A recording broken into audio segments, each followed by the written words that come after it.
Hello, welcome to another mini blog. তো সবাই মিলে সেদিন চলে গেছিলাম আমার মামা বাড়িতে পুজো দিতে। প্রতি বছর কৌশিকী অমাবস্যার দিন আমি এই পুজোটা দিয়েই থাকি। আর সেদিন এত বৃষ্টি হয়েছিল যে আমরা এই ফ্রিয়ের ফুড স্পাটা মিস করে গেছিলাম। ওদিকে ফটো তুলতে গিয়ে আমরা এতটাই ব্যস্ত হয়ে গেছিলাম যে এদিকে এসে দেখি অলরেডি পুজো শুরু হয়ে গেছে আর আমরা অনেক লেট। এই যে আমাদের সকলের মা দক্ষিণাকালী, অঞ্জলি দিয়ে চলে গেছিলাম মাকে রক্ত দিতে, যেটাও আমি প্রতি বছরই দিয়েই থাকি। অল্প একটু রক্ত বেলপাতায় নিয়ে মায়ের পায়ে অর্পণ করা হয়।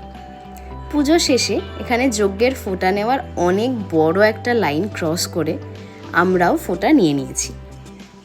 সারা দিন উপোস থাকার পরে কিছুই খাওয়া যায় না, কিন্তু একটু প্রসাদ খেয়ে আমরা বাড়ি চলে এসেছি। তোমরা জানিও ভিডিওটা কেমন লাগলো। ভালো লাগলে লাইক করো আর চ্যানেলটা সাবস্ক্রাইব করো। আজ আসি, টাটা।